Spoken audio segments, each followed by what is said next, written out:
नमस्कार दोस्तों, एक बार स्वागत है फिर से आप सभी का इस चैनल में। इस वीडियो में हम सृष्टि के रचयिता ब्रह्मदेव के बारे में बात करने वाले हैं।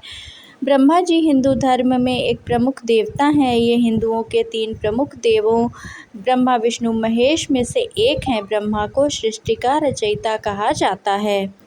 पुराणों के अनुसार क्षीरसागर में शेषशायी विष्णु के नाभि कमल से ब्रह्मा जी की स्वयं उत्पत्ति हुई, इसलिए ये स्वयंभू भी कहलाते हैं। पुराणों के अनुसार इनके 4 मुख हैं।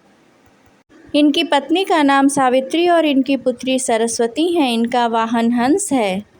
ब्रह्मा जी देवता, दानव तथा सभी जीवों के में पितामह हैं। मत्स्य पुराण के अनुसार ब्रह्मा जी के 4 मुख हैं। वे अपने 4 हाथों में क्रमशः वर मुद्रा, अक्षर सूत्र, वेद और कमंडलू धारण किए हुए हैं। प्रमुख देवता होने पर भी इनकी पूजा बहुत कम होती है। ब्रह्मा जी को 4 सिर और 4 हाथों के साथ कमल पर बैठे दिखाया जाता है। उनके हाथों में कमल, काल की गणना करने के लिए मोतियों की माला, जीवन की रचना करने के लिए पानी से भरा एक कमंडल और 4 वेद रहते हैं। उनके चारों सिर 4 वेदों ऋग्वेद, यजुर्वेद, सामवेद और अथर्ववेद के प्रतीक हैं। तीनों देवताओं में ब्रह्मा जी का चित्रण प्रथम और सबसे वृद्ध देवता के रूप में किया गया है, लेकिन ब्रह्मा को वह दर्जा प्राप्त नहीं है जो विष्णु और शिव को है।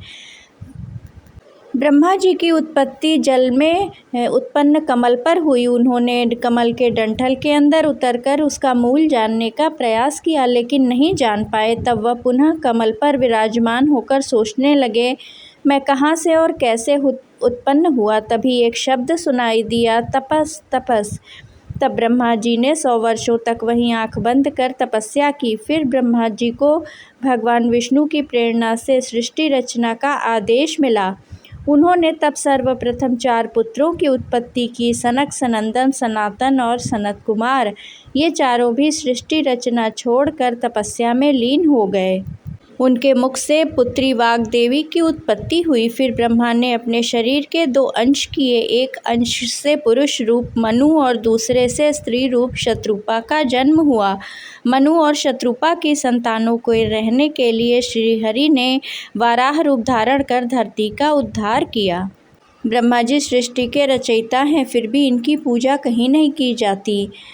एक बार ब्रह्मा जी के मन में धरती की भलाई के लिए यज्ञ करने का ख्याल आया, लेकिन यज्ञ के लिए जगह की तलाश करनी थी। इसके लिए उन्होंने अपनी बाह से निकले हुए एक कमल को धरती की ओर भेजा।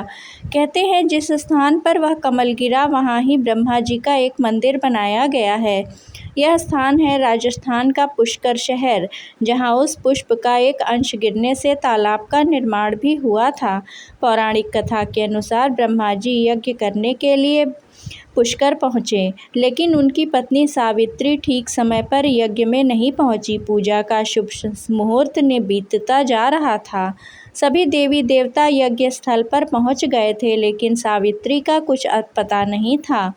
कहते हैं जब शुभ मुहूर्त निकलने लगा, तब कोई उपाय न देखकर ब्रह्मा जी ने नंदिनी गाय के मुख से गायत्री को प्रकट किया और उनसे विवाह कर अपना यज्ञ पूरा किया।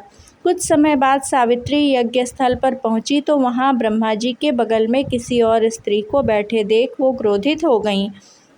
गुस्से में उन्होंने ब्रह्मा जी को श्राप दे दिया और कहा कि जाओ, इस पृथ्वी लोक में तुम्हारी कहीं भी पूजा नहीं होगी। हालांकि बाद में जब उनका गुस्सा शांत हुआ और देवताओं ने उनसे श्राप वापस लेने की प्रार्थना की, तो उन्होंने कहा कि धरती पर सिर्फ पुष्कर में ही ब्रह्मा जी की पूजा होगी। इसके अलावा जो कोई भी इनका दूसरा मंदिर बनाएगा उसका विनाश हो जाएगा। ब्रह्मा जी का पुष्कर में स्थित ये मंदिर बहुत प्रसिद्ध है और अजमेर आने वाले सभी हिंदू पुष्कर में ब्रह्मदेव के मंदिर और वहां स्थित तालाब के दर्शन करने अवश्य आते हैं। यहां आकर विवाहित महिलाएं अपने समृद्ध वैवाहिक जीवन के लिए मनोकामना करती हैं। देवी सावित्री के श्राप के कारण ही ब्रह्मा जी की पूजा करना वर्जित बताया गया है। पुष्कर में ब्रह्मा जी के दर्शन के लिए हर साल लाखों श्रद्धालु आते हैं। हर साल कार्तिक पूर्णिमा पर इस मंदिर के आसपास बड़े स्तर पर मेला लगता है, जिसे पुष्कर मेले के नाम से जाना जाता है, लेकिन फिर भी यहाँ कोई भी ब्रह्मा जी की पूजा नहीं करता। एक अन्य शास्त्र कथा अनुसार कहा जाता है ब्रह्मा ने सृजन के दौरान ही शत्रुपा की सुंदरता से मुग्ध हो गए और ब्रह्मा उसे अपनाने की कोशिश करने लगे। ब्रह्मा जी अपने द्वारा उत्पन्न शत्रुपा के प्रति आकृष्ट हो गए तथा उन्हें टकटकी बांधकर निहारने लगे।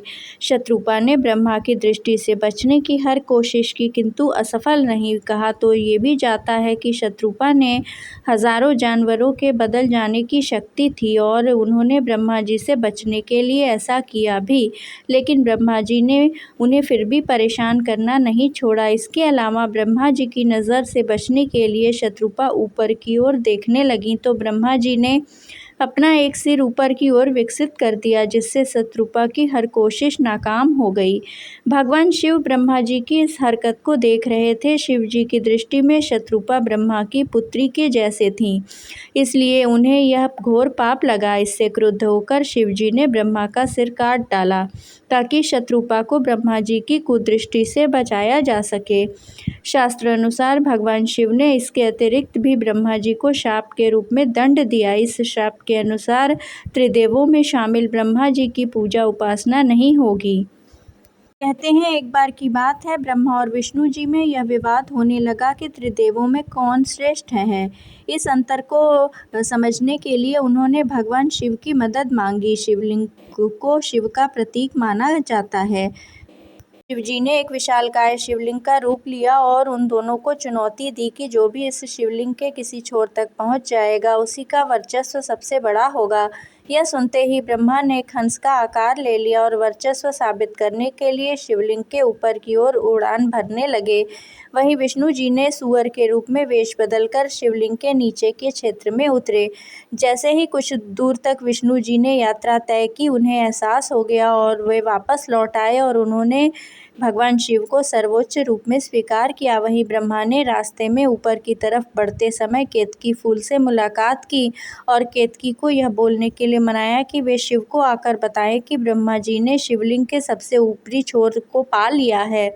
शास्त्र अनुसार ब्रह्मा जी की बात मानकर केतकी फूल ने भगवान शिव से झूठ कहा, जिसका पता शिव जी को लग गया। इसके बाद भगवान शिव ने क्रोधित होकर ब्रह्मा को श्राप दिया कि उनकी इस पृथ्वी पर कहीं भी पूजा नहीं की जाएगी और केतकी फूल का भी किसी धार्मिक अनुष्ठान में पूजा के लिए इस्तेमाल नहीं किया जाएगा। और यही वजह है कि ब्रह्मा जी की कहीं भी पूजा नहीं की जाती, उनके मंदिर कहीं नहीं बनाए जाते हैं। एकमात्र पुष्कर में ही ब्रह्मा जी का मंदिर है। इस स्थान को ब्रह्मा जी का घर भी कहा जाता है। मान्यता है कि मुगल शासक औरंगजेब के शासनकाल के दौरान अनेकों हिंदू मंदिरों को ध्वस्त किया गया। ब्रह्मा जी का यही एकमात्र मंदिर है जिसे औरंगजेब छू तक नहीं पाया। कहते हैं शुरुआत में ब्रह्मा जी के 5 सिर थे, परंतु भगवान शिव ने उनका एक सिर काट दिया, जिस वजह से केवल 4 सिर ही ब्रह्मा के पास हैं, जो कि चारों वेदों का प्रतीक हैं। ओम ब्रह्मणे नमः। कृपया चैनल को लाइक, शेयर एवं सब्सक्राइब अवश्य करें।